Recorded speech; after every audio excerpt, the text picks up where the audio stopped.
berdoa terlebih dahulu. Ketua kelas tolong dipersiapkan.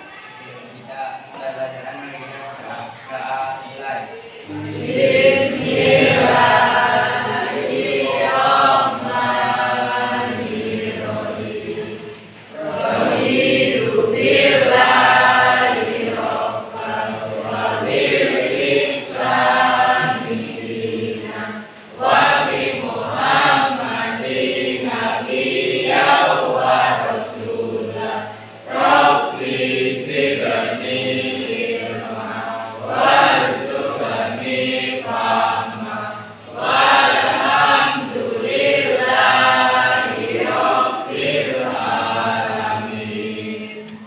Alhamdulillah, semoga dengan berdoa tadi pembelajaran yang akan kita laksanakan hari ini berjalan dengan lancar dan mendapat ridho dari Allah SWT.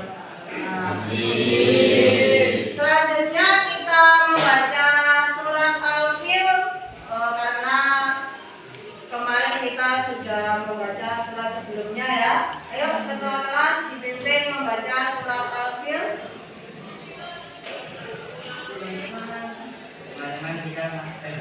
Teman-teman hari kita membaca surat Al-Fil. 1, 2, 3.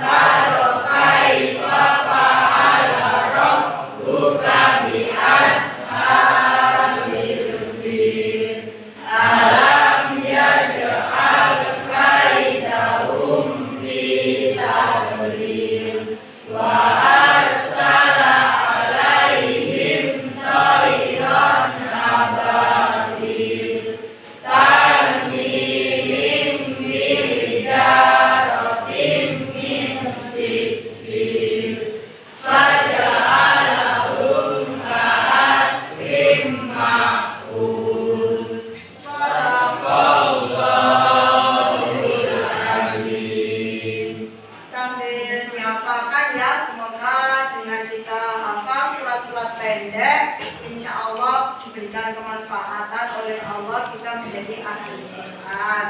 Amin. Selanjutnya, apakah sudah siap anak-anakku untuk belajar?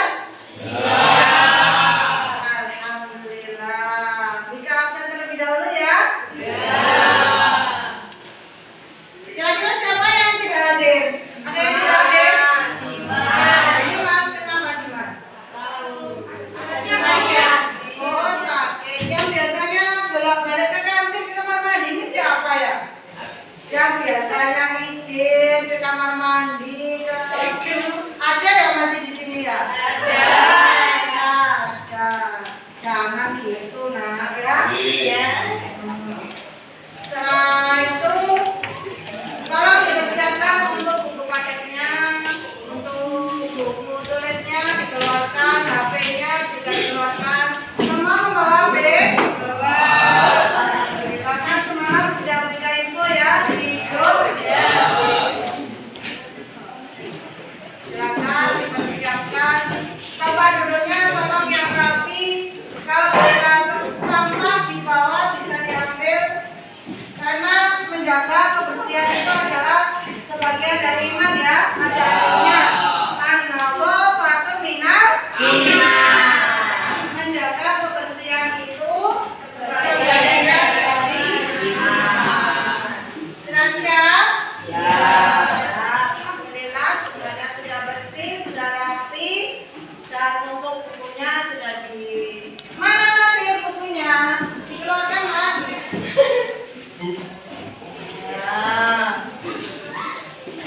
Kalau tidak bawa nanti saya suruh ngepel satu kelas.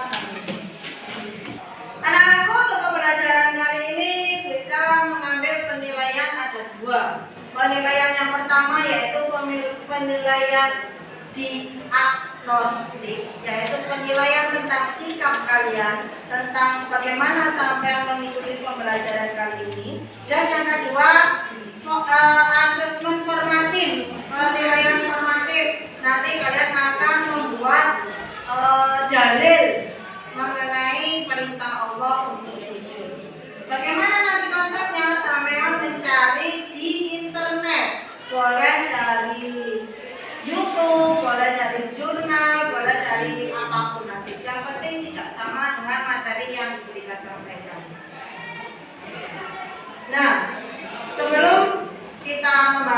dari kita dari kata-kata mutiara bisa dibilang biasanya Vika membuat kata-kata hari ini. Ini Vika ambil dari Habib Umar bin Hafiz. Tadi kenal? Orang yang tinggi adab walaupun kekurangan ilmu itu lebih mulia dari orang yang banyak ilmu tetapi kekurangan adab. Nah, ketika kita berilmu tapi kita tetap rendah hati, berarti kita akan beradab, kita mempunyai akhlak. Semakin kita berilmu, semakin banyak ilmu yang kita dapatkan, kita tidak sombong dalam hatinya. Kita tetap rendah hati, memandang yang di bawah kita. Ya, segandeng-gandengnya sampean, secantik-cantiknya sampean, sepinter-pinternya sampean, kalau sampean tidak mempunyai akhlak, itu minus. Tapi kalau sampean katakanlah dalam ilmu pengetahuan itu tidak bisa, dalam wajah itu pas-pasan, tapi sampean mempunyai akhlak yang bagus, adab yang bagus, insya Allah ketampanan, kecantikan itu akan keluar dari dalam, dari akhlak saya. Nah, ini pesan dari Habib Umar bin Hafiz. Ini berhubungan dengan materi kita kali ini, yaitu kita akan selalu merendah hati dengan apa? Dengan bersujud. Nah, selanjutnya tujuan pembelajaran kita. Setelah pembelajaran kita nanti diharapkan peserta didik sampean itu bisa mampu menganalisis perintah agama untuk sujud. Nah, apa sih? Dan bagaimana sih? Terus seperti apa? Nanti kita akan mempelajarinya. Nih, apa sih nak? Sujud itu? Ya, ada ya? Sujud adalah yang selalu dilakukan ketika sholat. Iya, sujud adalah sesuatu atau kegiatan yang selalu kita laksanakan ketika sholat. Sujud dalam sholat subuh ada berapa kali? Ada berapa? 4 kali. Sujud dalam sholat maghrib ada berapa? 6 kali. Sujud dalam sholat isya ada berapa? 8 kali. Kenapa seperti itu? Karena sujud dalam satu rakaat itu ada 2 kali. Nah, selanjutnya apa sih nak? Hakikat dari sujud itu? Ya, Hakikat sujud adalah kening, telapak tangan, lutut dan ujung kaki sejajar di atas bumi. iya betul. Kening, telapak tangan, lutut dan ujung kaki sejajar di atas bumi. Itulah hakikatnya sujud. Kalau seperti ini namanya ini? Oh, pintar. Lanjutnya, mengapa sih nak kita harus melakukan sujud? Ya, Eka? Karena itu adalah bentuk penghambaan diri dan wujud dari rasa terima kasih kepada Allah. Iya, betul. Dengan bersujud kita menunjukkan bahwa kita hamba yang bersyukur dengan nikmat dan segala karunia yang diberikan kepada kita. Ya, dari sini sudah tahu nak apa itu sujud? Sudah, alhamdulillah. Mengagungkan Allah dengan tunduk pada perintahnya. Ini bab kita yang sekarang ini. Tujuan pembelajaran seperti yang Bika sampaikan di depan tadi, yaitu setelah mempelajari pembelajaran ini, diharapkan peserta didik dapat menjelaskan perintah agama untuk melakukan sujud serta dapat mengaplikasikannya dalam kehidupan sehari-hari. Nah, pokok materi kita akan membahas 2 materi kali ini. Yang pertama yaitu dalil yang menunjukkan perintah Allah untuk sujud dan pembahasan surat Al-Baqarah ayat 58. Nah, ini surat Al-Baqarah beserta artinya. Ayat 58.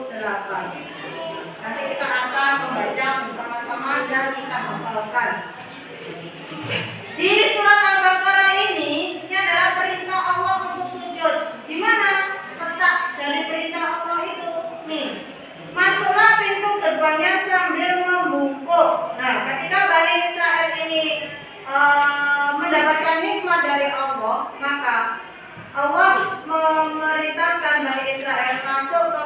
terbang dengan membungkuk. Nah, seperti itu. Maka kita mengambil surat Al-Baqarah ayat 58 ini sebagai dalil perintah untuk sujud. Dalil itu apa toh? Sumber dari Al-Quran dan hadis. Nah, penjelasan dari ayat tersebut menggambarkan bagaimana Allah mengajarkan Bani Israel ketika mereka selamat dari berbagai ujian sehingga sampai Baitul Maqdis. Dan ini adalah kenikmatan luar biasa sehingga dalam ungkapan syukur itu Allah memerintahkan Bani Israel untuk bersujud. Sujud menggambarkan ini seperti yang Bika sampaikan di pertanyaan singkat yang dijawab oleh teman-teman sampean tadi. Sujud menggambarkan pengambaran dan kepasrahan diri kepada Allah. Manusia bersujud hanya kepada Allah. Pada sesama manusia kita diperintahkan untuk saling menghormati. Nah ini, kaki, lutut, telapak tangan dan dahi menempel semuanya di atas alas sejajar di atas bumi. Ini yang dimaksudkan dengan yang dijawab oleh teman sama yang tadi, betul ya? Yang dijawab oleh itu tadi hakikat dari sujud. Nah ini ketika Bika tanya tadi, sholat subuh ada berapa kali sujud? 4. Sholat maghrib ada berapa kali sujud? 6. Sholat isya ada berapa kali sujud? 8. Nah ini dalam setiap sholat fardu kita melakukan sujud sebanyak 34 kali. Allah untuk sujud. Nah, selanjutnya anakku sama akan berikan bagi menjadi 4 kelompok. Katakanlah ini kelompok 1, ini kelompok 2, ini kelompok 3, ini kelompok 4. Apa tugasnya dari kelompoknya? Mencari dalil lain di internet, di jurnal, di YouTube, di Facebook, di media apapun. Ya. Selain dari surat Al-Baqarah ayat 58 yang sudah Bika sebutkan tadi. Nah, setelah sampean mencari tersebut, semuanya kan membawa P, dicari semuanya sama contoh di kelompok 3. Saya menemukan surat ini, saya menemukan hadis ini, saya menemukan surat ini, didiskusikan dalam satu kelompok. Setelah itu nanti perwakilan dari kelompok maju ke depan untuk presentasi. Oke. Setelah itu perwakilan dari kelompok nanti maju ke depan untuk presentasi hasil dalil yang sudah ditemukan di media sosial tersebut. Ya, silakan ditentukan nanti kelompok 1 siapa yang mewakili, kelompok 2 siapa yang mewakili, kelompok 3 siapa yang mewakili, begitu juga dengan kelompok 4 siapa yang nanti akan presentasi maju ke depan. Berikan kasih waktu untuk mencari dalil lain mengenai perintah Allah untuk sujud 5 menit dari sekarang. Silakan mencari. Silakan dicari, buka HP-nya silakan. Coba dibuka HP-nya, ya dicari dalil. Aku sudah ya, waktu 5 menit sudah selesai, sudah menunjukkan dalil lain mengenai perintah Allah untuk sujud.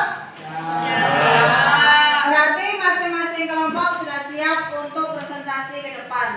Kelompok 1 silakan diperwakili oleh siapa? Nah, saya di kelas maju ke depan. Adik. Sini. Ya. Surat apa? Surat apa dalil? Apa hadis? Surat Al-Baqarah ayat 34. Surat Al-Baqarah ayat 34. Ya. Tolong dibacakan. Bismillahirrahmanirrahim. Wa idza qulna lil malaikati isjudu li adama fasajadu illa iblis aba wastakbara wa kana minal kafirin.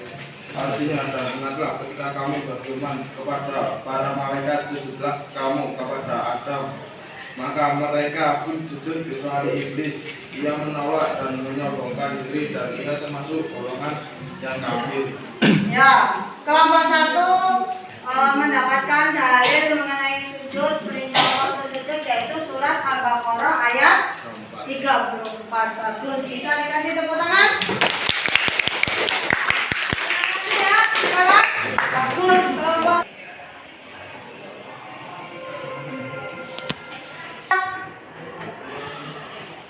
Alhamdulillah sudah disalin ya, di buku tulis ya. Nah, sudah selesai semua?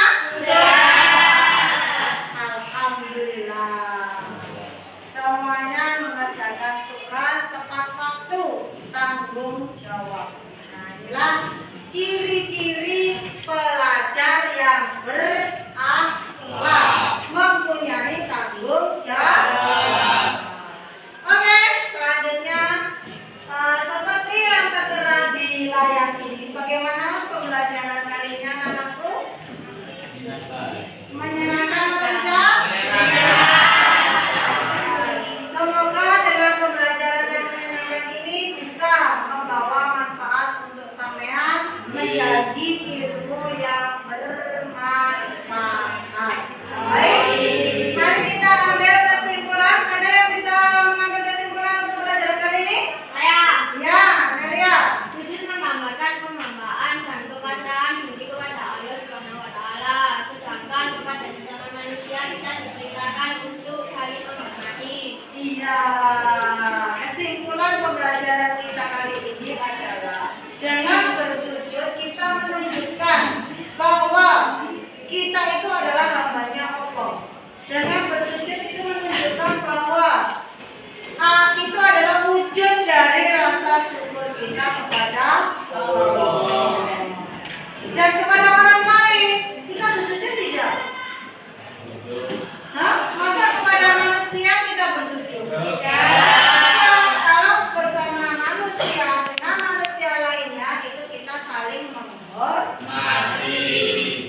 Nah, demikian tadi anak-anakku pembelajaran kita kali ini. Untuk pertemuan selanjutnya, kalian bisa melihat di media sosial, di internet atau di apapun, silakan cari mengenai perintah untuk sujud syukur, sujud sahwi, dan sujud tilawah. Pengertiannya apa, dalilnya bagaimana, dan hukum melakukannya apa.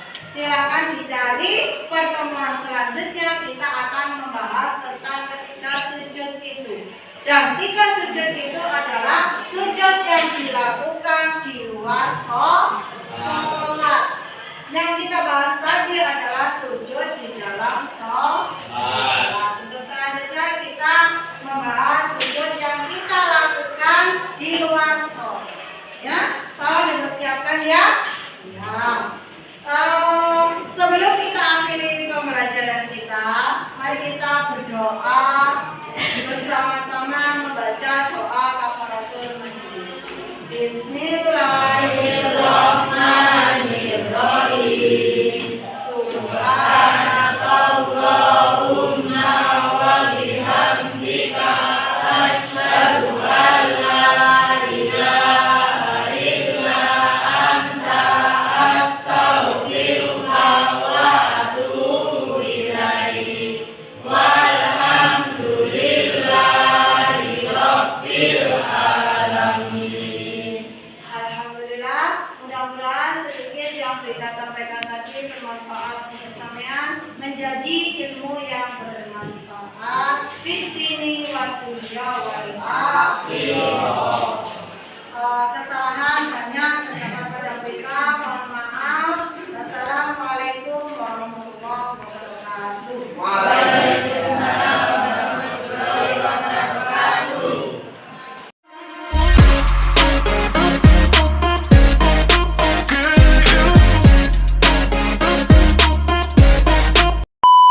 Assalamualaikum warahmatullahi wabarakatuh. Waalaikumsalam warahmatullahi wabarakatuh. Alhamdulillah, anak-anakku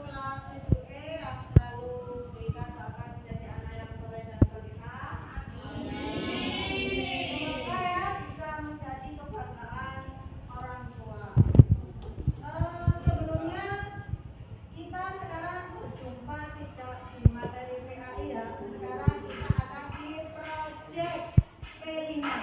Apa project P5? Project penguatan profil pelajar Pancasila.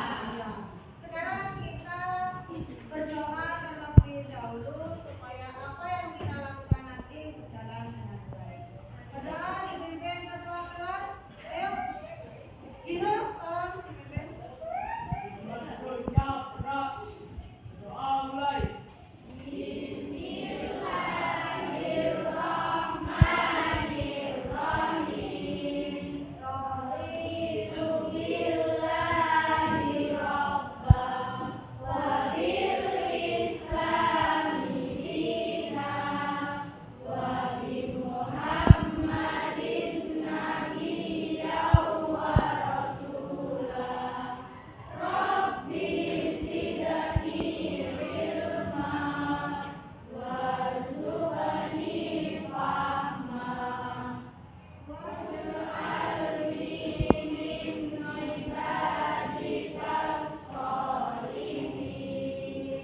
Alhamdulillah, alamin.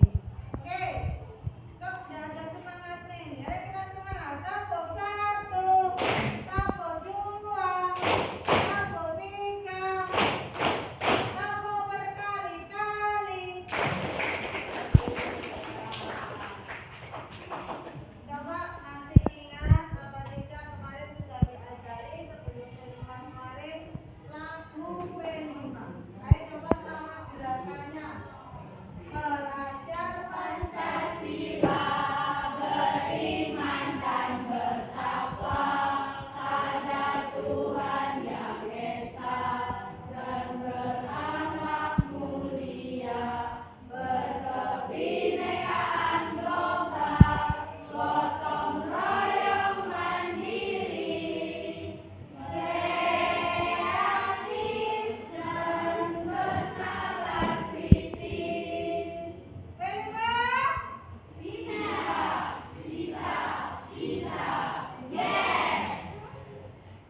Iya, ternyata masih hafal ya, alhamdulillah. Untuk pertama ini, proyek kita yang pertama temanya adalah Bhinneka Tunggal Ika. Ya, untuk tema P5 hanya ada 6 ya anak ya. Ada Bhinneka Tunggal Ika, ada kearifan lokal, ada bina jasmani dan rohani, bina jiwa raganya, ada lagi demokrasi, ada lagi kehidupan berkelanjutan. Nah, untuk kita sekarang ini yang kita lakukan adalah Bhinneka Tunggal Ika, di mana nanti kita akan mengusung tema diorama rumah adat. Jadi nanti kami akan membuat rumah adat.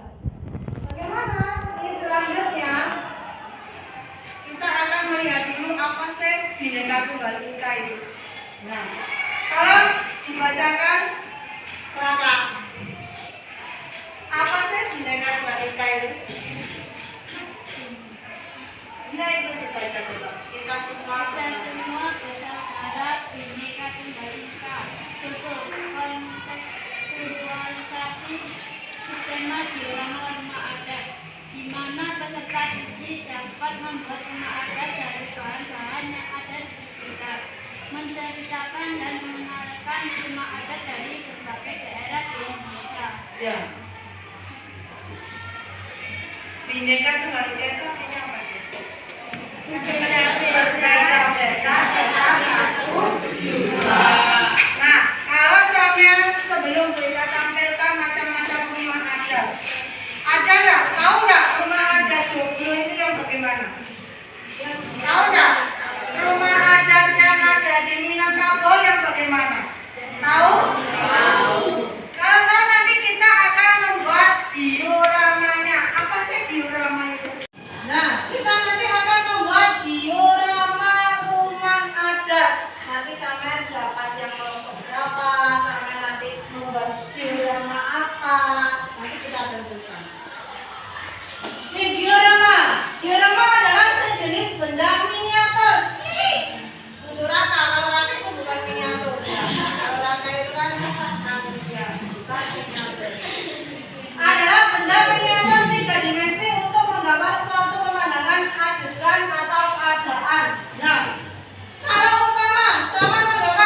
segitiga, persegi. Ini diorama apa bukan? Bukan. Berarti kalau diorama itu bagaimana?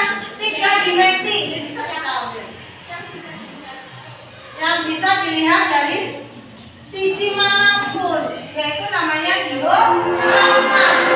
Ini kalau hanya kotak ini saja, diorama apa bukan? Kalau sama melihatnya seperti ini kotak, oke? Diorama. Nah ini kita kan kotak. Nih, kita hanya sekedar gini. Kalau ini bisa dilihat dari segi manapun, dari sisi manapun bisa dilihat bahwa ini adalah kotak. Dan nanti saya akan membuat yang seperti ini. Lagi gambar kan juga gitu. Cuma dilihat saja. Tapi kalau kita membuat dioramanya, ini nanti akan bisa dilihat dari sisi manapun. Nah, seperti ini.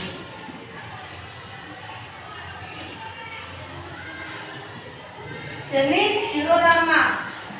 Nah, diorama tertutup, ada diorama terbuka. Dari sini saja kita sudah bisa melihat. Kalau tertutup berarti harus didelok, kalau terbuka berarti bisa dilihat. Diorama tertutup adalah diorama yang dibatasi oleh alas atau dasar dengan dinding samping kanan, kiri, belakang, dan dinding samping kiri. Diorama terbuka adalah diorama yang tidak dilengkapi oleh dinding, batas pemandangan hanya alas dasar saja. Bisa dipahami? Ya, bisa. Iya. Kalau diorama tertutup berarti ini ada atapnya. Berarti nanti sama akan membuat diorama tertutup apa diorama terbuka? Tertutup. Tungguin tadi loh yang nah ini contoh diorama. Ini rumah gajah. Sudah pernah lihat? Sudah pernah ke sana melihat ini? Sama. Selanjutnya ini rumah adat. Nah ini kalau seperti ini sudah dikaca-kaca bagus sekali. Kemudian nanti dikasih kelip-kelip apa kelip kampung. Selanjutnya ini rumah panggung kampung. Nah, kira-kira sebelum kita membahas lebih jauh, untuk diorama ini bahan dan alatnya itu apa? Bisa triplet, bisa stick es krim, kardus, kertas karton, es krim wis sudah. Lem, ya itu sudah pasti kalau ini. Oh iya, nanti kita bisa membuatnya dari bahan-bahan itu. Kira-kira dengan menggunakan kaca bisa nggak? Bisa. Sulit nggak? Kita mengambil nanti yang di sekitar kita ada saja. Nah, selanjutnya untuk membuat diorama rumah adat kita akan membagi sangat menjadi 4 kelompok. 4 kelompok nanti satu kelompok 8 orang terdiri dari perempuan dan laki-laki. Jadi tidak perempuan saja, tidak laki-laki saja. Sehingga nanti bisa berkolaborasi dengan bagus. Langsung saja ya untuk kelompoknya seperti ini saja. Nanti bisa bagi nanti duduknya sesuai dengan kelompok. Untuk pertemuan selanjutnya, sekarang tidak apa-apa seperti ini. Jadi ini ya, berarti laki-lakinya berapa? 10, perempuannya 22. Berarti laki-lakinya ada yang 3, ada yang 2 ya. Ya, oke. Berarti ini 3 tambah 8, 5. 1, 2, 3, ini 5. Ya, 5 sama ini. 1, 2, 3. Kemudian dari sini 1, 2, 3, 4, 5. Laki-lakinya 1, 2, 3.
oleh kalian panggilan untuk waktu dan bisa satu suci dalam waktu berarti waktu dan bisa